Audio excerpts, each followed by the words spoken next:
শিক্ষার্থী বন্ধুরা, আসসালামু আলাইকুম। আমরা আজকে ঢাকা বোর্ড 2023-এর যে প্রশ্নটি আসছিল তৃতীয় অধ্যায়ের উপরে, সেই প্রশ্নটি আজকে সলিউশন করব। আমার পরিচয় দিয়ে নিচ্ছি। আমি হচ্ছে আরশাদুল্লাহ মিয়াজি, লেকচারার আইসিটি, খোলারপাড় ওয়াজিদিয়া ফাজিল মাদ্রাসা এবং মিয়াজি আইসিটি কেয়ারের ডিরেক্টর হিসেবে আছি। ঢাকা বোর্ড 2023-এর প্রশ্নটা ছিল এরকম যে, রনি ও জনি এবারের 21-এর বইমেলা থেকে 346 একটা অক্টাল নাম্বার, এই অক্টাল নাম্বার এবং বাইনারি নাম্বারের টাকার বই কিনেছিল। তো প্রথম প্রশ্নটা ছিল এরকম আজকে, তারপরের প্রশ্নটা ছিল কোডেড ডাটাকে আনকোডেড ডাটায় রূপান্তর করা সম্ভব কিনা। তারপরে বলছে উদ্দীপকে রনি এবং জনি মোট কত টাকার বই কিনেছিল তার ডেসিমেল পদ্ধতিতে নির্ণয় করো। যেহেতু এখানে একটা অক্টাল নাম্বার দেওয়া আছে আর একটা হচ্ছে বাইনারি দেওয়া আছে, এই দুইটাকে আমাদের ডেসিমেলে নিয়ে যাইতে হবে, এটাই বলছে। তারপর হচ্ছে উদ্দীপকের দুজনের মধ্যে কে বেশি মূল্যের বই কিনেছিল তা 2 এর পরিপূরক পদ্ধতিতে নির্ণয় করতে হচ্ছে। আচ্ছা, দেখি সলিউশন গুলা করা যাক। এক নম্বর হচ্ছে আস্কি কোড। কি আস্কি কোডের পূর্ণরূপ হলো American standard code for information interchange. এটি একটি বহুল ব্যবহৃত প্রচলিত আলফানিউমেরিক কোড যা সাধারণত কম্পিউটার এবং অন্যান্য ইলেকট্রনিক্স ডিভাইসে টেক্সট, বর্ণ, সংখ্যা বা বিশেষ চিহ্নকে প্রকাশ করার জন্য ব্যবহৃত হয়। আস্কি কোডটা আবার দুই ধরনের, একটা হচ্ছে আস্কি সেভেন আর একটা হচ্ছে আস্কি এইট। আস্কি সেভেনটা হচ্ছে 7 বিটের, যেটা দ্বারা 100 মানে হচ্ছে 128টি ক্যারেক্টারকে নির্দেশ করা যায়।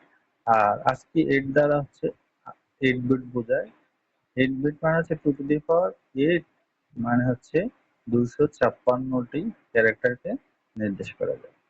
মূল আস্কি কোডটা হচ্ছে 7 বিটের, যা 128টি ভিন্ন ভিন্ন ক্যারেক্টার নির্দেশ করে। আর তবে বর্তমান 8 বিট যেটা এক্সটেন্ডেড আস্কি কোডকে ব্যাপকভাবে ব্যবহৃত, যেখানে 256টা ক্যারেক্টার নির্দেশ করে, সেটাই হচ্ছে আস্কি এইট।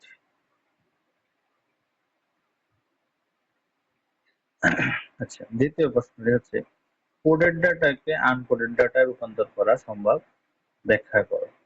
দেখো, আমরা কম্পিউটারে যে ডাটাগুলা সংরক্ষণ বা প্রক্রিয়া করি, বিভিন্ন প্রক্রিয়া করার জন্য বিভিন্ন কোড ব্যবহার করি। যেমন এর মধ্যে একটা আস্কি কোড, তারপরে ইউনি কোড আছে, তারপরে আরো অন্যান্য কোড আছে।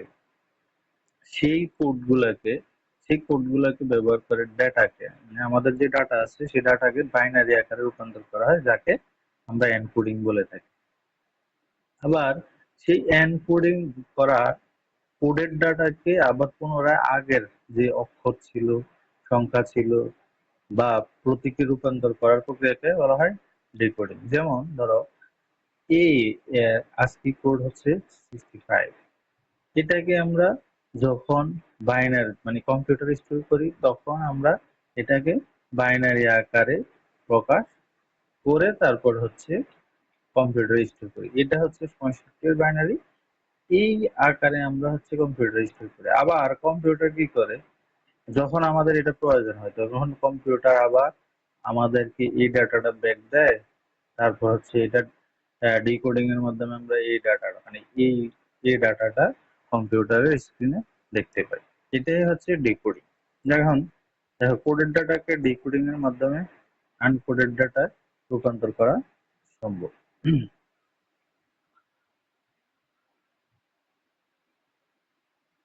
আচ্ছা, তারপর 3 নম্বর প্রশ্ন হচ্ছে উদ্দীপিত রনি এবং জনি মোট কত টাকার বই কিনেছিল তার ডেসিমেল পদ্ধতিতে নির্ণয় করো। হ্যাঁ, রনি বই কিনেছিল 346, এটা হচ্ছে একটা অক্টাল নাম্বার। আর জনির বই কিনেছিল এত টাকার, যেটা একটা বাইনারি নাম্বার। তো এই অক্টাল নাম্বারকে আমরা প্রথমে ডেসিমেলে নিয়ে যেতে হবে, আবার এই বাইনারি নাম্বারকেও ডেসিমেলে নিয়ে যেতে হবে। তারপর দুইটাকে ডেসিমেলে নিয়ে আমরা কি করতে হবে, দুইটা ডেসিমেল যোগ করলে আমরা টোটাল যোগফলটা পেয়ে যাবো। তাহলে তাহলে ডেসিমেলে নিতে হলে কি করতে হবে, ডেসিমেলে নিতে হলে অক্টালের যে বেস আছে, অক্টালের বেস দিয়ে সেই সংখ্যাগুলোকে গুণ দিতে হবে। এই গুণ দিয়ে দিলাম। তারপর হচ্ছে পাওয়ার শূন্য, ডান দিক থেকে পাওয়ার শূন্য, 1, 2, এটা হচ্ছে স্থানীয় মান বোঝানোর জন্য পাওয়ার গুলো দেওয়া হলো। এবং কি এই 346 অক্টালের ডেসিমেল হচ্ছে 230। এবং সেম ভাবে বাইনারি থেকে ডেসিমেলে নেওয়ার জন্য 2 দ্বারা গুণ দিতে হবে সমস্ত সংখ্যাগুলোকে 2 দ্বারা, এবং ডান দিক থেকে 0, তারপরে 1, 2, এভাবেই আমরা পাওয়ার গুলো দিব স্থানীয় মান বোঝানোর জন্য। তারপরে সেটাকে আমরা বাইনারিতে নিয়ে যেতে পারি, ডেসিমেলে নিয়ে যেতে পারি। তারপরে প্রাপ্ত দুইটা ডেসিমেল নাম্বারকে যদি আমরা যোগ করি, যে যোগফলটা পেলাম সেটাই হচ্ছে আমাদের রনি ও জনির মোট কত টাকার বই কিনেছিল সেটা। তার মানে এটাই হচ্ছে আমার গরুর গ নাম্বারের।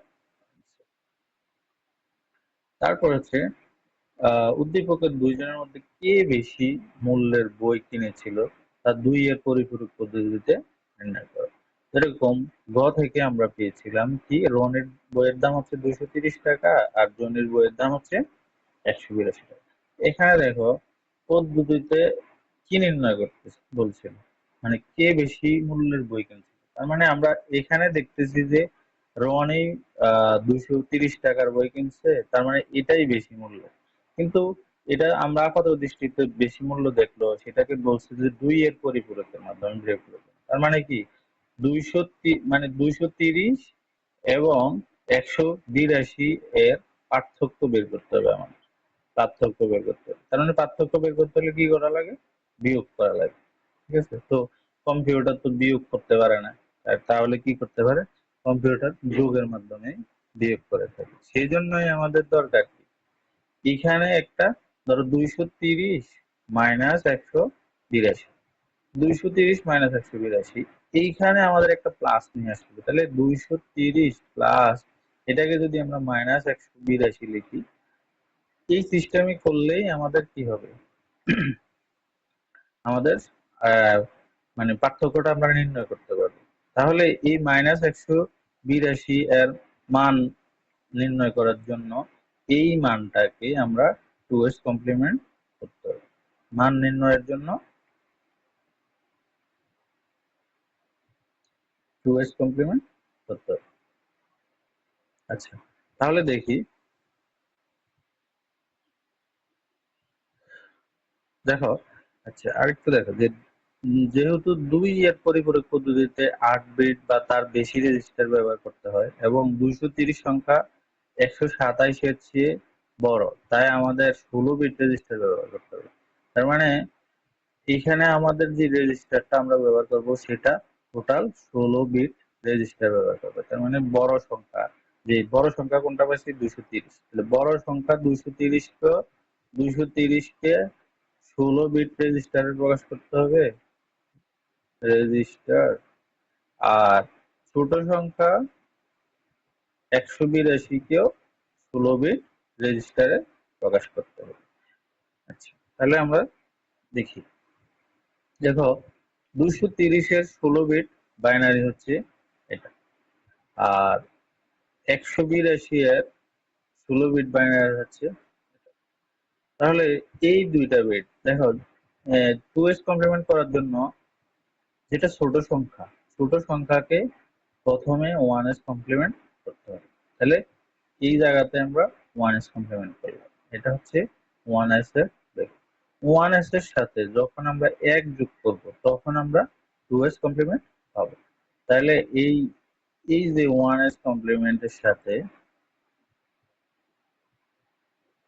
1 যোগ করতেছি, এই জায়গাতে দেখো এই 1s কমপ্লিমেন্টের সাথে 1 যোগ করতেছি। 1 যোগ করার পরে আমরা যে যোগফলটা পাইলাম, এই যোগফলটা, এই যোগফলটাই হচ্ছে আমার কি, 2s কমপ্লিমেন্ট। এটাই হচ্ছে 2s কমপ্লিমেন্ট। 2s কমপ্লিমেন্ট পাওয়ার পরে দেখো 2s কমপ্লিমেন্টে এখানে আমাদের টোটাল 2s কমপ্লিমেন্ট মানে হচ্ছে x মাইনাস 182। 2s কমপ্লিমেন্ট মানে হচ্ছে মাইনাস 182। তাহলে এবার 5 নাম্বার ধাপে আমরা কি করব, 5 নাম্বার ধাপে 230 এর যে বাইনারিটা প্রথম ধাপে পাইছি, সেই 230 এর সাথে -182 এর যোগফল, মানে যোগ করব। তাহলে যোগ করার পরে দেখো এইখানে একটা এক অতিরিক্ত আছে, এটাকে বলা হয় যে ক্যারি বিট। ক্যারি বিট, এই ক্যারি বিটটা বাদ দিয়ে আমরা যে সংখ্যাটা পাবো সেটাই হচ্ছে আমার রেজাল্ট, এটাই হচ্ছে আমার। আশা করি তোমরা বুঝতে পারছো। ধন্যবাদ।